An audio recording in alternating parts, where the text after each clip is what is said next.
Assalamu alaikum to everyone. So today we are going to talk about the Indian subcontinent with its position, range and physical features.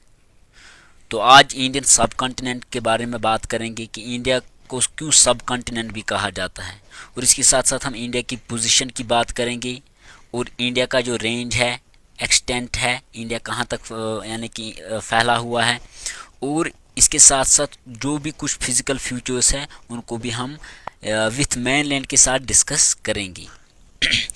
तो let us get start. लेकिन start करने से पहले मैं आपको आज जो है इसका थॉरिटिकल यानी कि डिस्क्रिप्टिव हम डिस्कस करेंगे और थोड़ा मैं मैपिंग भी कराऊंगा, लेकिन इसके साथ साथ हम थॉरिटिकल के बाद डायरेक्टली मैपिंग पे आएंगे। ठीक है, तो स्टार्ट करते हैं। तो थॉरिटिकल डिस्कस करने से पहले मैं आपको यहाँ पे आपको मैं मैप शो करूँगा, आप देख सकते हो, यू कैन सी। तो यहाँ पे ये जो एरिया है ये जम्मू एंड कश्मीर का एरिया है, ये नॉर्थ है। ठीक है, तो ये नॉर्थ है, यहाँ पे ये है साउथ, यहाँ पे श्रीलंका के साइड में ये साउथ है। और अब यहाँ पे जब देखेंगे तो ये ईस्ट है, यानी कि ये वाला साइड जो है ये अरुणाचल प्रदेश है। तो ये यहाँ पे वेस्ट है। ठीक है, वेस्ट है, वेस्ट इंडिया, यानी कि ये गुजरात के साइड में है। तो यहाँ पे आज हम position, extent and physical features discuss करेंगे। तो पहले मैं आपको बोलूँगा मेन लैंड ऑफ इंडिया।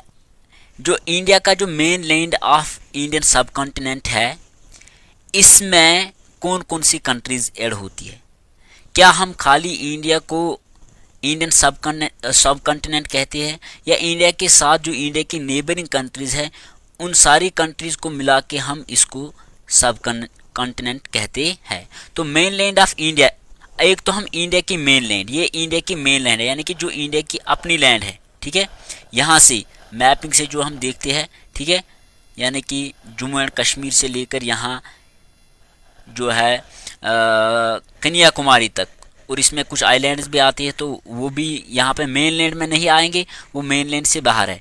तो जो ये इंडिया का मेन लैंड है, इसके साथ साथ जो यहाँ पे इंडिया के साथ साइड में कुछ डायरेक्शंस में नेबरिंग कंट्रीज आती है, इन सारी कंट्रीज को मिला के हम कहते हैं इंडियन सब कॉन्टिनेंट। अब हम देखेंगे सब कॉन्टिनेंट किन किन कंट्रीज को कहा जाता है। मैंने आपको पहले लेक्चर में भी बोला है कि इन सब कॉन्टिनेंट में कौन कौन सी कंट्रीज ऐड होती है। तो ये क्वेश्चन पूछा जा सकता है कि इनमें से आप बोलो कि कौन कंट्री नहीं है जो इंडियन सब कॉन्टिनेंट में ऐड नहीं होती है। तो यहाँ पे देखेंगे, एक तो इंडिया का खुद है, इंडिया इसमें आएगा। दूसरा यहाँ पे है पाकिस्तान, जो वेस्ट में पड़ता है, यहाँ पे वेस्ट में पाकिस्तान है। ठीक है, तो वेस्ट में पाकिस्तान है। अगर यहाँ पे देखेंगे, यहाँ पे आएगा भूटान। ठीक है, यहाँ पे फिर आएगा नेपाल, फिर यहाँ पे नेपाल आएगा। ठीक है, तो नेपाल के बाद हम देखेंगे बांग्लादेश। तो बांग्लादेश तो यहाँ पे है, यू कैन सी, बांग्लादेश तो यहाँ पे लगभग है। तो बांग्लादेश, इसके साथ साथ फिर इंडिया तो यहाँ पे है ही, इंडिया का अपना लैंड तो यहाँ पे है खुद भी। तो यहाँ पे प्लस समटाइम्स हम श्रीलंका को भी इंक्लूड करते हैं। ठीक है, श्रीलंका को भी इंक्लूड करते हैं, वो भी मैं आपको दिखाऊंगा। तो आपने याद रखना है कि इंडियन सब कॉन्टिनेंट किससे बनता है। इंडियन सब कॉन्टिनेंट में कौन कौन सी कंट्रीज ऐड होती है। एक है इंडिया, इंडिया है, पाकिस्तान है, ठीक है, बांग्लादेश है, नेपाल है, भूटान है और श्रीलंका है। तो ये यहाँ पे ऑलमोस्ट 1 2 3 4 5 एंड 6 कंट्रीज आती है। तो कभी कभार इसमें अफ़गानिस्तान को भी जोड़ा जाता है। ठीक है, लेकिन अफ़गानिस्तान का यहाँ पे अफ़गानिस्तान का जो है कि अफ़गानिस्तान से जम्मू एंड कश्मीर जो बाउंड्री शेयर करता है 18 किलोमीटर का, वो यानी कि पीओके, पाकिस्तान ऑक्युपाइड कश्मीर से करता है, तो इसलिए वो यहाँ पे इंक्लूड नहीं होता है। तो आपने याद रखना है इंडिया, पाकिस्तान, भूटान, नेपाल और है श्रीलंका, ये वो कंट्रीज़ है जिनको हम इंडिया की मेन लैंड के साथ मिलाते हैं और इसी को नाम दिया जाता है इंडियन सब कॉन्टिनेंट। ठीक है, तो ये आपने यहाँ पे याद रखना है। अब इंडिया की मेनलैंड के बारे में और भी, यहाँ पे मैं ग्लोब का जो डिग्री है, इंडिया का डिग्री, वो हम अलग से करेंगे, लेकिन अभी आपने याद रखना है कि इंडिया का जो मेनलैंड है, अगर हम ये नॉर्थ से देखेंगे, ठीक है, नॉर्थ से अगर हम देखेंगे तो ये नॉर्थ है, यहाँ पे सॉरी ये नॉर्थ है, नॉर्थ। अब नीचे आएंगे, साउथ है, कन्याकुमारी। ठीक है, यहाँ तक, यानी कि ये जो यहाँ पे है ये केरला है, केरला का जो एंड पॉइंट है यहाँ पे कन्याकुमारी। कन्याकुमारी में एक जगह है लास्ट पॉइंट, उसको हम कहते हैं Cape of Comorin, COMORIN, Cape of Comorin. तो अब यहाँ पे केप ऑफ कैमोरिन से लेकर यहाँ पे, ये जो यहाँ पे आपको पॉइंट मैं दिखाने की कोशिश करूँगा, ये वाला, ये जो जगह है यहाँ पे, इसको सियाचिन ग्लेशियर कहते हैं। ये इंडिया के अंडर पड़ता है। यहाँ पे एक हाईएस्ट पॉइंट है इंडिया की मेनलैंड का, जिसको हम कहते हैं इंदिरा कोर। इंदिरा पॉइंट वो लोवेस्ट पॉइंट है, वो अलग से बात करेंगे। तो इंदिरा कोर इंडिया का, यानी कि इंडिया का हाईएस्ट पॉइंट जो जम्मू एंड कश्मीर की सियाचिन ग्लेशियर में पड़ता है, उसको हम इंदिरा कोर कहते हैं। और जो मेनलैंड, ये मेनलैंड की अभी मैं बात कर रहा हूँ, यहाँ पे मैंने इंडिया के आइलैंड जो है, बे ऑफ बंगाल है, बंगाल में जो पड़ता है, अंडमान एंड निकोबार और लक्षद्वीप, उनको मैंने ऐड नहीं किया। अभी मैं इंडिया की मेनलैंड की बात कर रहा हूँ। ठीक है, आइलैंड्स यहाँ पे इंक्लूड नहीं होंगे। तो अगर आपसे पूछा जाएगा कि इंडिया का हाईएस्ट पॉइंट कौन सा है, तो इंदिरा कोर है। ठीक है, इंदिरा कोर है। तो ये कहाँ पे है, ये जम्मू एंड कश्मीर के लद्दाख एरिया में जो सियाचिन ग्लेशियर है वहाँ पे है। अगर आपसे पूछा गया कि साउथ में इंडिया का लोएस्ट पॉइंट क्या है मेनलैंड का, तो वो है केप ऑफ कैमोरिन, जो अभी मैंने कहा वो यहाँ पे केरला स्टेट के एंड में जो कन्याकुमारी है वहाँ पे पड़ता है। ये मेनलैंड की बात करता हूँ। यहाँ पे मैंने अंडमान निकोबार और लक्षद्वीप की बात नहीं की है, ये अलग से हम डिस्कस करेंगे। ये मेनलैंड की बात कर रहा हूँ, जो इंडिया की मेनलैंड है। तो अब और यहाँ पे देखेंगे, अब वेस्ट में इंडिया का जो वेस्टर्न मोस्ट पॉइंट है, एंड पॉइंट है, वह है गोहर मूता। ये उस जगह पे है इंडिया का एंड पॉइंट, यानी कि रान ऑफ कच्छ एक यहाँ पे एक आप समझो इस वक्त शायद डिस्ट्रिक्ट होगा ये। तो रान ऑफ कच्छ की साइड में ये पड़ता है इंडिया का वेस्टर्न मोस्ट पॉइंट गोहर मूता। तो ये इंडिया के डिस्प्यूटेड लैंड, जो पाकिस्तान और इंडिया की डिस्प्यूटेड लैंड है गुजरात के साइड में, जिसको हम कहते हैं सर क्रीक, ये एक चैनल है, उसकी भी हम बात करेंगे आगे। तो सर क्रीक के साइड में ये गोहर मूता एंड पॉइंट है इंडिया का, ये वेस्टर्न मोस्ट पॉइंट है इंडिया का। यानी कि अगर आपको कहेगा कि इंडिया का वेस्टर्न मोस्ट पॉइंट क्या है, यानी कि वेस्टर्न एंड लैंड का जो पॉइंट है जहाँ से इंडिया फिनिश होता है, फिर ठीक है, अलग कोई कंट्री स्टार्ट होती है, वो है गोहर मूता वेस्टर्न साइड में। अगर अब हम ईस्ट की बात करेंगे, ईस्टर्न में अगर हम जाएंगे तो यहाँ पे अरुणाचल प्रदेश में हमें ज़रूरी जाना है। तो अरुणाचल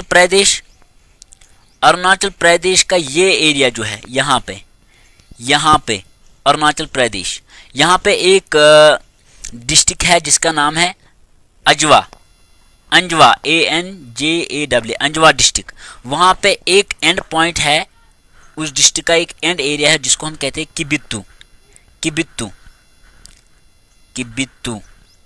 KRBITHU, किबित्तू। ये इंडिया का यानी कि ईस्टर्न मोस्ट पॉइंट है। तो मैंने यहाँ पे पहले आपको पॉइंट्स आपके साथ शेयर किए कि नॉर्थ पॉइंट क्या है इंडिया का हाईएस्ट। अगर आपको कहा गया कि नॉर्थ हमेशा टॉप होता है, तो इंडिया का मोस्ट यानी कि नॉर्थर्न मोस्ट हाईएस्ट पॉइंट क्या है, वो है इंदिरा कोर। ठीक है, और अगर आपको कहा गया कि साउदर्न मोस्ट पॉइंट क्या है मेनलैंड का मैं बात कर रहा हूँ, ठीक है, वो है केप ऑफ कैमोरिन। ठीक है, जब हम देखेंगे आइलैंड्स के साथ तो उस टाइम आएगा southern most point Indira point. तो यहाँ पे अगर कहा गया कि वेस्टर्न मोस्ट पॉइंट क्या है, वो है गोहर मूता, जो रन ऑफ कच्छ में पड़ता है। और अगर ईस्टर्न मोस्ट पॉइंट कहा गया तो वो है किबित्तू। तो ये आपने याद रखना है। इसकी मैं अलग से भी आपको मैपिंग में दोबारा कराऊंगा, लेकिन यहाँ पे स्टार्ट करने से पहले आपको मैंने शो करनी। अगर अब हम देखेंगे नॉर्थ टू साउथ इंडिया की डिस्टेंस क्या है, यानी कि अगर हम यहाँ पे फिजिकल डिस्टेंस देखने की बात करेंगे, यानी कि डिस्टेंस क्या है इंडिया की नॉर्थ साउथ, तो वो है यानी कि यहाँ से सियाचिन ग्लेशियर से, यानी कि इंदिरा पॉइंट से लेकर केप ऑफ कैमोरिन तक, यानी कि ये इंडिया की मेन लैंड पड़ती है। तो इसका कितना डिस्टेंस है, इसका कितना डिस्टेंस है, वो है 3000। यहाँ पे आपने याद रखना है, ठीक है, ये इंपॉर्टेंट पॉइंट्स है, तो आप ये सारे पॉइंट्स याद रखोगे। 3214 kilometre from north to south, यानी कि from Indira Point to Cape of Comorin. अगर अब हम वेस्ट से देखेंगे, वेस्टर्न मोस्ट पॉइंट से लेकर यहाँ तक किबितू तक, तो वो है 2933 किलोमीटर, ठीक है। तो ये इंडिया का मेन लैंड डिस्टेंस है from west to east and from north south. तो इससे हमें ये भी पता चलता है कि नॉर्थ साउथ इंडिया का ज़्यादा डिस्टेंस है as compared to western side, west to east. तो ये आपने याद रखना है। अब यहाँ पे हम फर्दर देखने की कोशिश करेंगे। तो ये जो इंडिया का मेन लैंड है यहाँ पे, ठीक है, यहाँ पे कुछ हिस्सा यहाँ पे जो है ये सियाचिन, यानी कि जिसको हम अक्साई चीन कहते हैं, इंडिया के अंदर है, ये चाइना के अंदर है, सॉरी, ये एरिया जो है यहाँ से यहाँ ये पीओके है, जिसको हम पाकिस्तान ऑक्युपाइड कश्मीर कहते हैं, ये पाकिस्तान के अंदर है। और ये जो रिमेनिंग रहता है यहाँ पे लद्दाख प्लस कश्मीर एरिया, ठीक है, ये इंडिया के साथ विथ सियाचिन ग्लेशियर जो है आता है। तो अब फर्दर देखेंगे हम, मैंने कहा distance from north south is 3214 kilometre and the distance from west to east is 2933 kilometre. जो अब डिग्रीज की बात है कि इंडिया किस लॉन्गिट्यूडनल और किस लैटिट्यूडनल, यानी किस वर्टिकल एंड किस हॉरिजॉन्टल लाइन पे पड़ता है ग्लोब के हिसाब से, ठीक है, उसको हम दूसरे लेक्चर में डिस्कस करेंगे। अगर मैं यहाँ पे वो डिस्कस करूँगा तो आप कंफ्यूज हो जाओगे ये डिग्री क्या होता है। तो अब मैं उम्मीद करूँगा कि आपको तकरीबन याद होगा कि गौहर मुता एंड पॉइंट है वेस्टर्न साइड में, ईस्टर्न साइड में किबितू है, और नॉर्थ मोस्ट पॉइंट है, हाइस्ट पॉइंट भी जिसको हम कहते हैं वो है इंदिरा कोर, और वेस्टर्न मोस्ट पॉइंट है मेन लैंड का वो है केप ऑफ कैमोरिन। अब आगे देखेंगे हम, ठीक है, आगे देखेंगे हम, आगे क्या पढ़ना है हमें, आगे हम डिस्कस क्या करेंगे। अब यहाँ पे हम इंडिया की मेन लैंड के बारे में डिस्कस करेंगे, इंडिया की जो मेन लैंड है। तो ये डिस्कस करने से पहले मैं आपको पहले बोलूँगा कि एक थ्योरी है एल्फ्रेड वेगनर की, प्लेट टेक्टोनिक थ्योरी, उसकी हम थोड़ा यहाँ पे उसका जिक्र हम करेंगे कि इंडियन जो इस वक्त इंडिया की मेन लैंड है, ये थ्योरी के हिसाब से कहाँ पे पहले थी और इस वक्त ये कहाँ पे आई है। तो एल्फ्रेड वेगनर जो है उसका कहना है कि जो ये सारे कॉन्टिनेंट्स है, इस वक्त हमारे पास जो ये 7 कॉन्टिनेंट्स है, पहले ये एक ही कॉन्टिनेंट हुआ करता था, जिसको एल्फ्रेड वेगनर अपनी थ्योरी में कहता है पैंजिया, ठीक है। तो एल्फ्रेड वेगनर बेसिकली एक बार अपने घर में अपने रूम में बैठे हुए थे, उसके सामने मैप था, वर्ल्ड का मैप था, तो वो वर्ल्ड मैप को बड़े गौर से देख रहा था, और गौर से देखने के बाद जब उसने इन कॉन्टिनेंट्स को देखा तो उसको लगा कि शायद इनके जो ये जो निशान लग रहे हैं हमें अलग अलग से निशान, अगर इनको हम दोबारा जोड़ेंगे तो ये बराबर एडजस्ट हो जाएंगी, एक बड़ा कॉन्टिनेंट बनेगा, ठीक है। तो उसी हिसाब पे फिर उसने आगे आगे थ्योरी बनाई। तो उसने कहा कि बेसिकली आज से मिलियन ईयर्स पहले एक ही कॉन्टिनेंट हुआ करता है, जिसके आजकल 7 कॉन्टिनेंट्स है। उसने उस अपनी थ्योरी में इसको कहा पैंजिया। तो उसने कहा कि बेसिकली दुनिया में पहले एक ही कॉन्टिनेंट हुआ करता था, जिसको हम पैंजिया कहते हैं, ठीक है। फिर क्या हुआ, ये जो पैंजिया कॉन्टिनेंट है, इस पैंजिया कॉन्टिनेंट के इर्द गिर्द पानी था, ठीक है, पानी तो ऑलरेडी है ही, तो पानी जो था उसको उसने कहा पेंथलासा अपनी थ्योरी में। तो ये जो मेन कॉन्टिनेंट है, इसने कहा इसको अपनी थ्योरी में इस सुपर कॉन्टिनेंट को। पैंजिया इसने कहा एक सुपर कॉन्टिनेंट था जिसके आजकल 7 कॉन्टिनेंट बने हैं। पहले ये एक ही कॉन्टिनेंट हुआ करता था, लेकिन बाद में ये ब्रेक डाउन होता है, वो भी आगे देखेंगे कैसे ब्रेक डाउन हुआ ये 7 कॉन्टिनेंट्स में। और इसने कहा कि इस सुपर कॉन्टिनेंट के इर्द गिर्द एक कुछ यानी कि ओशंस थे, पानी था, और उस पानी को इसने नाम दिया पैंथलासा। क्या नाम दिया? पैंथलासा। यहाँ पे आप देख सकते हो पैंथलास या पैंथलास आप कह सकते हो, PANTHALAS, पैंथलास। ठीक है। फिर क्या कहता है अल्फ्रेड वेगनर? अल्फ्रेड वेगनर कहता है कि फिर क्या हुआ, फिर ये जो सुपर कॉन्टिनेंट है यानी कि पैंजिया है, ये 2 लैंड मासेस में सेपरेट हुआ। यानी कि ये पहले एक ही था, फिर ये 2 लैंड मासेस में यानी कि इसके 2 कॉन्टिनेंट्स बने। क्या बने? 2 कॉन्टिनेंट्स बने। मिलियंस ऑफ ईयर्स के बाद इसके 2 कॉन्टिनेंट्स बने। फिर वो कहता है ये 2 कॉन्टिनेंट्स बेसिकली कैसे बने? वो कहता है कि ये जो पैंथलासा था, ये जो पानी इसके इर्द गिर्द था, इसका पानी इस कॉन्टिनेंट, इस सुपर कॉन्टिनेंट में जो है ये अंदर की तरह चला गया। ये पानी अंदर की तरह चला गया। ठीक है। और अंदर जब ये पानी चला गया तो अंदर से एक इस सुपर कॉन्टिनेंट में एक क्या बन गया, यहाँ पे एक सी बन गया। ठीक है। जिसको उसने कहा तैथस सी। क्या कहा? तैथस सी। तैथस सी इसने कहा इसको तैथस सी। और इसी तैथस सी का पानी जो है इसने इस सुपर कॉन्टिनेंट को 2 हिस्सों में डिवाइड किया। 2 हिस्सों में डिवाइड किया। और अल्फ्रेड वेगनर कहता है कि ये जो ऊपर वाला साइड था, जब इसमें तैथस सी का पानी आया, ये तैथस सी है।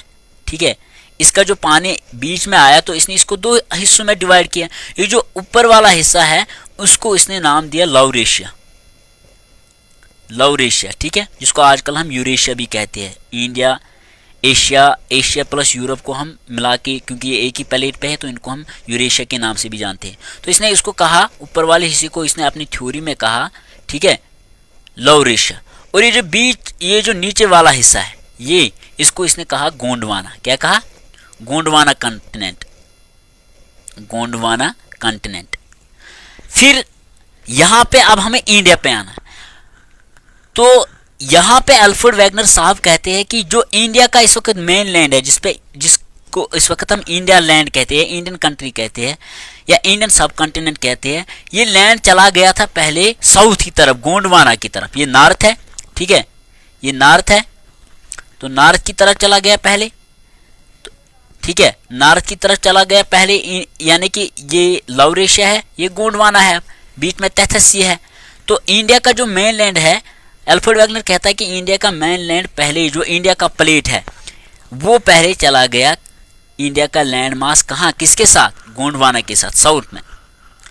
और अल्फ्रेड वेगनर कहता है कि 20 to 30 मिलियन ईयर्स के बाद ये जो यहाँ पे इंडिया का मेन लैंड था, जो पहले साउथ की तरफ चला गया था, यानी कि गोंडवाना की तरफ चला गया, कुछ मिलियन ईयर्स के बाद, 20 to 30 मिलियन ईयर्स के बाद, according to Alfred Wegener theory, ये जो है इंडिया का लैंड मास, खाली इंडिया का लैंड मास, ये पानी की तरफ जो है फ्लोट करना स्टार्ट किया। ये आगे आगे ऊपर नॉर्थ की तरफ जा रहा था। ठीक है। तो जाने के साथ साथ जब ये चला गया तो ये आ गया लौरेशिया के नॉर्थ ईस्टर्न साइड में। ये इसका नॉर्थ है लौरेशिया का, ये ईस्टर्न है, नॉर्थ ईस्टर्न साइड में। तो यहाँ पे अब आपको पता है यहाँ पे सी है। ठीक है। सी बीच में है। तो जब इंडिया का लैंड मास यहाँ से चला गया तो बीच में सी था। तो सी में जितने भी सेडिमेंट्स थे, छोटे छोटे पार्टिकल्स थे, इन छोटे पार्टिकल्स को इंडिया के लैंड मास ने अपने साथ लिया। ठीक है। और आगे ये किसके साथ कोलैप्स हुआ? आगे ये कोलैप्स हुआ लौरेशिया की लैंड मास के साथ, यानी कि लौरेशियन कॉन्टिनेंट के साथ हुआ। और जो बीच में इसने तहत सी से सेडिमेंट लिया था, वही सेडिमेंट जब यहाँ पे जब कोलैप्स हुआ, वो सेडिमेंट जो है वो ऊपर की तरफ चला गया। और वही आजकल जिनको हम फोल्ड माउंटेन्स कहते हैं, यानी कि जिनको हम हिमालयस कहते हैं, वो वजूद में आए। तो ये अल्फ्रेड वेगनर की थ्योरी के हिसाब से। बाद में ये थ्योरी रिजेक्ट भी हुई है। बिकॉज क्यों रिजेक्ट हुई है? क्योंकि इसने इस थ्योरी में एक बात इसने कही कि अपनी थ्योरी में कि जितने भी कॉन्टिनेंट्स है, हर एक कॉन्टिनेंट्स में सेम रिसोर्सेज पाए जाते हैं। यानी कि अगर किसी कंट्री में डायमंड, मतलब फॉर एग्जांपल डायमंड या कुछ अदर रिसोर्सेज कुछ टन्स में अवेलेबल है, तो बराबर दूसरी कंट्री में भी या दूसरे कॉन्टिनेंट पे भी वहाँ उसी हिसाब से अवेलेबल होगी। तो जब हम इस वक्त देखते हैं तो हर एक कंट्री में यानी कि रिसोर्सेज अवेलेबल सेम मात्रा में नहीं है। किसी कंट्री में कोई रिसोर्स ज़्यादा है, किसी कंट्री में ज़्यादा है, इसीलिए इंपोर्ट एक्सपोर्ट होता है, वरना नहीं होता है। तो हर कोई फिर कहता है कि हमें क्या ज़रूरत है, हमारे पास रिसोर्स ऑलरेडी है तो हमें लेने की ज़रूरत नहीं है। दूसरा इसने ये कहा, इसने पैंजिया और जो पेंथलासा की बात की सुपरकन, इससे पहले क्या सिचुएशन थी उसको इसने एक्सप्लेन नहीं किया इसकी अपनी थ्योरी में। पैंजिया कैसे बना, पेंथलासा कहाँ से आए, वाटर कहाँ से आया, पैंजिया कहाँ से, इससे यानी कि इससे आगे ये नहीं गया।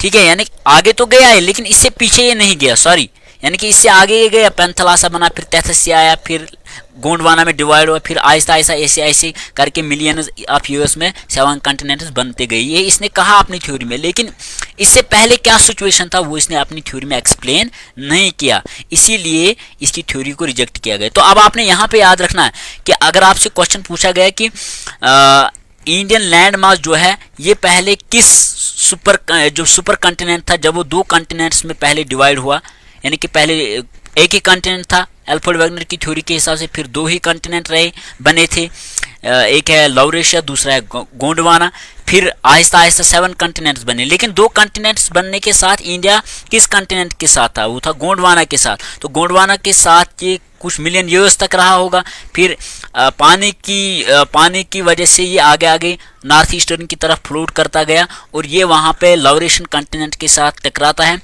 और लौरेशियन कॉन्टिनेंट से टकराने से पहले इसको तैथस सी के बीच में गुजरना पड़ा, और तैथस सी में जो सेडिमेंट्स थे, पार्टिकल्स थे, वो इसने अपने साथ लिए, और अपने साथ लेने के बाद जब ये लौरेशिया के नज़दीक पहुंचा तो वहाँ पे ये वहाँ उसके साथ कोलैप्स हुआ लौरेशियन कॉन्टिनेंट के साथ। और जो सेडिमेंट्स थे जो अभी जिनकी इतनी ज़्यादा बॉन्डिंग नहीं हुई थी इंडियन लैंड मास के साथ, तो वो इस कोलैप्स की वजह से ऊपर की तरफ चले गए, और जो इस वक्त हमें हिमालय नज़र आ रहे हैं according to Alfred Wegener theory, ये उसी टाइम बने। ठीक है, तो ये आपने याद रखना है।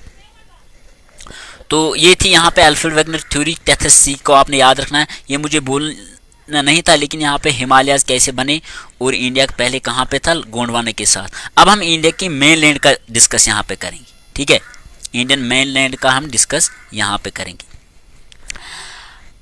अगर हम इंडिया की जो मेन लैंड है, टोटल आपको पता है कि टोटल लैंड जो है वो है 29%।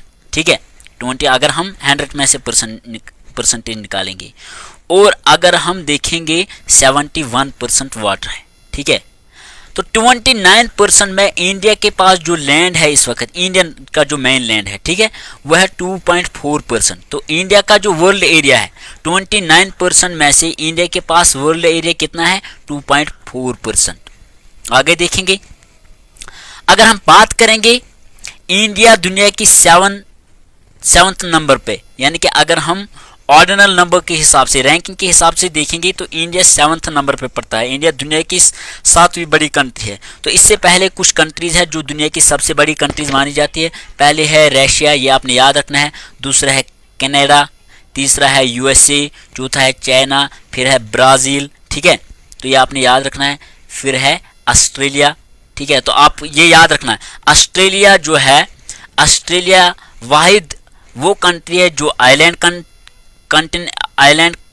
कंट्री भी मानी जाती है, आइलैंड कॉन्टिनेंट भी माना जाता है, और अलग से कॉन्टिनेंट भी माना जाता है। तो ऑस्ट्रेलिया है, ठीक है, क्योंकि जो ऑस्ट्रेलिया का जो कॉन्टिनेंट है वो पूरा ऑस्ट्रेलिया के अंदर ही है, इसलिए इसको अलग से कंट्री भी ट्रीट किया जाता है। ऑस्ट्रेलिया और ऑस्ट्रेलिया के बाद 7th नंबर पे जो सबसे बड़ी कंट्री है वो लैंड जो है नज़र हमें आता है। तो ये यानी कि ट्रांस कॉन्टिनेंटल कंट्री है, 2 कॉन्टिनेंट्स पे। कनाडा जो है ये नॉर्थ अमेरिकन कॉन्टिनेंट में आता है, नॉर्थ साइड में है पड़ता है, तो इसको हम कनाडा कहते हैं, दूसरे नंबर पे है। यूएसए भी आता है नॉर्थ अमेरिकन कॉन्टिनेंट पे, तीसरी यानी कि बड़ी कंट्री है। और चाइना जो है ये एशिया में पड़ता है, एशियन कॉन्टिनेंट में। फिर है ब्राज़ील। ठीक है, तो ब्राज़ील भी यहाँ पे ये भी इसी में पड़ता है, ब्राज़ील भी नॉर्थ अमेरिका में ही पड़ता है। शायद मुझे कन्फ्यूजन है, फिर भी आप चेक करना, या तो साउथ अमेरिका में होगा या नॉर्थ अमेरिका में। तो मुझे लगता है कि नॉर्थ अमेरिका में ही है। और ऑस्ट्रेलिया तो आपको पता ही है, तो जब हम वर्ल्ड जियोग्राफी हम डिस्कस करेंगे तो उस टाइम हम कंटिनेंट इनको भी पढ़ेंगे, ऑस्ट्रेलिया को उस वक्त हम एज अ कंटिनेंट के लेवल पे पढ़ेंगे। तो इंडिया जो है, इंडिया आपको पता है ये एशियन कंटिनेंट पे आता है। अब यहाँ पे 2011 के हिसाब से इंडिया की पॉपुलेशन देखेंगे, क्योंकि 2011 जो इस साल का होने वाला था, 2021 का होने वाला था, तो बिकॉज ऑफ कोविड ये डिले हो गया। तो अब हमारा जो अभी जो है पॉपुलेशन वो हम 2011 का ही कंसिडर करेंगे, ठीक है। तो अकॉर्डिंग टू पॉपुलेशन इंडिया दुनिया में दूसरे नंबर पे है। पहले नंबर पे कौन है? वो है चाइना, ठीक है। तो चाइना के पास सबसे ज़्यादा ह्यूमन रिसोर्स है, और दूसरा ज़्यादा ह्यूमन रिसोर्स किसके पास है?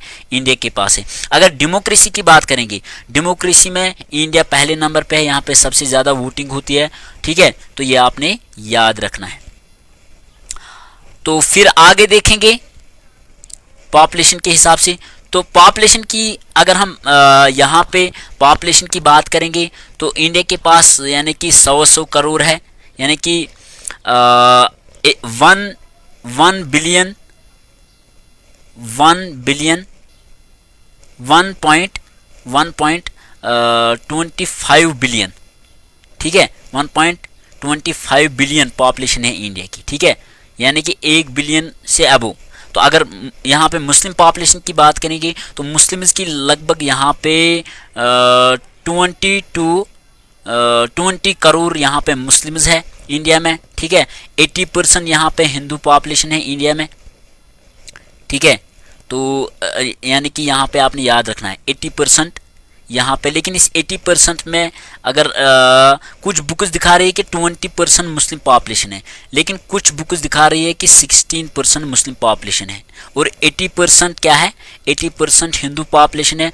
और बाकी जो है यहाँ पे है सिख्स जो है उनकी 2% पॉपुलेशन है, और क्रिश्चियन बाकी जो यहाँ पे है उनकी 0 पॉइंट कुछ है। तो ज़्यादा यहाँ पे यानी कि इंडिया में यहाँ पे ये जो है मेजॉरिटी पॉपुलेशन है हिंदूज़ की, तो माइनॉरिटी में बाकी सब आते हैं। लेकिन हाईएस्ट जो दूसरे नंबर पे जो सबसे ज़्यादा माइनॉरिटी में यहाँ पे वो मुस्लिम पॉपुलेशन है, और उसके बाद सिख्स है, बाकी क्रिश्चियन वो 0 पॉइंट कुछ में आते हैं, ठीक है। तो 20 भी कुछ पॉपुलेशन दिखा रहे कि 20% मुस्लिम्स भी है। लेकिन एनसीईआरटी के हिसाब से आपने याद रखना कि 80% यानी कि यहाँ पे कौन है? हिंदूज़ है। तो ये आपने याद रखना है। तो अब यहाँ पे हम देखेंगे इंडिया का एरिया क्या है, ठीक है। इंडिया का टोटल एरिया क्या है। तो अभी मैंने परसेंटेज के हिसाब से वर्ल्ड एरिया के हिसाब से 29 में जब हम परसेंटेज निकालते हैं, अब अगर हम इसका परसेंटेज निकालेंगे यानी कि ये भी इसी का परसेंटेज होगा डेफिनेटली। लेकिन अब अगर हम स्क्वायर किलोमीटर्स में देखेंगे इंडिया का कितना टोटल स्क्वायर किलोमीटर है, यानी कि इंडिया के अगर हम लैंड को स्क्वायर किलोमीटर में ऐसे यानी कि 4 साइड्स में मेज़र करने की कोशिश करेंगे, तो इंडिया के पास जो लैंड है वह है 3.28 मिलियन स्क्वायर किलोमीटर। एक मिलियन में 10 लाख होते हैं। तो अब यहाँ पे याद रखना है कि इंडिया का जो टोटल एरिया है वो है 3.28 मिलियन स्क्वायर किलोमीटर। तो आप ऐसे भी याद रख सकते हो 32 लाख 87,263 स्क्वायर किलोमीटर, ठीक है। जब इसका परसेंटेज निकालते हैं तो अगर शार्ट में लिखेंगे तो वह है 3.28 मिलियन स्क्वायर किलोमीटर। अगर परसेंटेज में देखेंगे तो वह है 2.4%। तो ये आपने याद रखना है। अब आगे देखेंगे हम। तो अभी जो मैं आपको बोल रहा था कि नॉर्थ जो है मेन लैंड, ठीक है। तो यहाँ पे ये सियाचिन ग्लेशियर है टू साउथ, तो वो है 3,214 किलोमीटर। अगर हम देखेंगे यहाँ से गुजरात से लेकर अरुणाचल प्रदेश तक तो वो है 2,933 किलोमीटर, यानी कि यहाँ से गौहर मोता से लेकर किबितू तक। यह है इंद्राकूर से लेकर कैप ऑफ कमोरिंग तक, यानी कि मेन लैंड, ठीक है। ये आपने याद रखना है।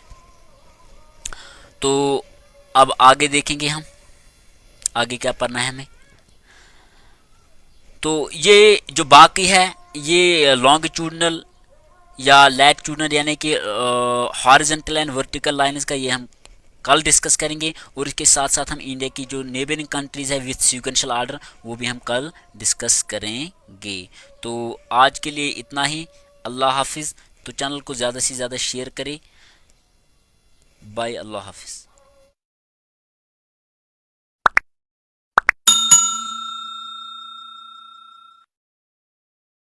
यहाँ पे है कैनरी, तो वो है यहाँ, ये भी